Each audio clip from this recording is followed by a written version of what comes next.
ഇന്ന് നമുക്ക് നെല്ലിക്ക അച്ചാറിടാം. ഇതിപ്പോൾ കുറച്ച് നെല്ലിക്കേ ഉള്ളൂ. ഇന്നലെ 1 കിലോ നെല്ലിക്ക മേടിച്ചതാണ്. ബാക്കി നെല്ലിക്കയും പിന്നെ കുറച്ച് സാധനങ്ങളെല്ലാം കൂടെ ചേർത്ത് ജ്യൂസാക്കി ഞാൻ ഫ്രിഡ്ജിൽ വെച്ചിട്ടുണ്ട്. അപ്പോൾ പിന്നെ ആവശ്യത്തിനെടുത്ത് ഉപയോഗിച്ചാൽ മതിയല്ലോ.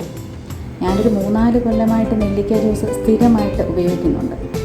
എങ്ങനെയാണ് ചെയ്തെടുക്കുന്നതെന്നും ഉപയോഗിക്കുന്നതെന്നും ഒക്കെ ആർക്കെങ്കിലും അറിയണമെങ്കിൽ ഞാൻ വേറെ വീഡിയോ ആക്കി ചാനലിടാതെ കമൻറ്റ് ചെയ്താൽ മതി. മുടിക്കും ശരീരത്തിനും നെല്ലിക്ക വളരെ നല്ലതാണ്. നെല്ലിക്കയുടെ ഗുണങ്ങളൊക്കെ ഞാൻ പറയാതെ തന്നെ എല്ലാവർക്കും അറിയാമല്ലോ. നമുക്ക് കടുക് താളിക്കാം. അച്ചാറിനായിട്ട് കടുക് പൊട്ടി കഴിയുമ്പോൾ മുളക് പൊടി, കായപ്പൊടി, ഉലുവാപ്പൊടി, അച്ചാറ് പൊടി ചേർക്കാം. ഉലുവ ഞാൻ മേടിച്ച് ഞാൻ തന്നെ വറുത്ത് പൊടിച്ചതാണേ. അച്ചാറ് പൊടി ഞാൻ തന്നെ വീട്ടിലുണ്ടാക്കിയതാണ്. കടയിൽ നിന്ന് വാങ്ങുന്ന അച്ചാറ് പൊടി ആയാലും മതി കേട്ടോ. നെല്ലിക്ക നീരിൽ കരിഞ്ജീരകം ചേർത്ത് കഴിച്ചാൽ വായ്പുണ്ണ് മാറും. നെല്ലിക്ക നീരിൽ തിപ്പലിപ്പൊടി ചേർത്ത് കഴിച്ചാലോ ശ്വാസം മുട്ടൽ മാറും. ഇതൊക്കെ എല്ലാവർക്കും അറിയാമല്ലോ അല്ലേ.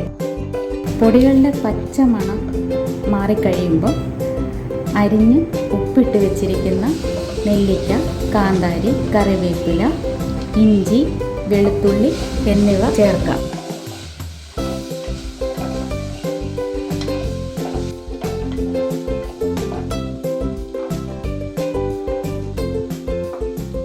വിനാഗിരിയും ആവശ്യത്തിന് വെള്ളവും ചേർത്ത് അടച്ച് വെച്ച് 5 മിനിറ്റ് മീഡിയം ഫ്ലെയിമിൽ വെക്കാം. ഞാൻ ഇന്നലെ പഴംപൊരി ഉണ്ടാക്കുന്ന ഒരു വീഡിയോ ഇട്ടായിരുന്നു. നിങ്ങൾ കണ്ടായിരുന്നു അത്? പഴമയുടെ പെരുമയിലൊരു പഴംപൊരി. നാക്കുളുക്കാതെ 10 തവണ സ്പീഡിലൊന്ന് പറയാവോ? എനിക്ക് പറ്റിയില്ല കേട്ടോ.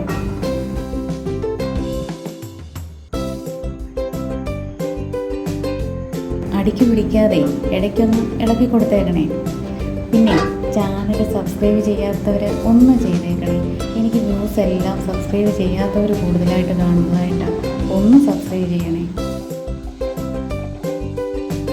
നമ്മുടെ രുചികരമായ നെല്ലിക്ക അച്ചാർ തയ്യാറായിട്ടുണ്ട്. എല്ലാവരും ഞാൻ ഈ ചെയ്ത പോലെ ഒന്ന് ചെയ്ത് നിങ്ങൾക്ക് ഇഷ്ടപ്പെടുവാണെങ്കിൽ ഒന്ന് കമൻറ്റ് ചെയ്യണേ. ഇത് നമുക്കൊരു വേറെ ഒരു പാത്രത്തിലോട്ട് മാറ്റാം.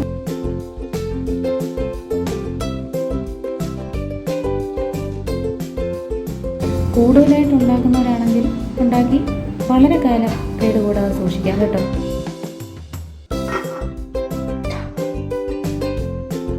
ഇനി വേറൊരു വീഡിയോ ആയിട്ട് ഞാൻ വരാം.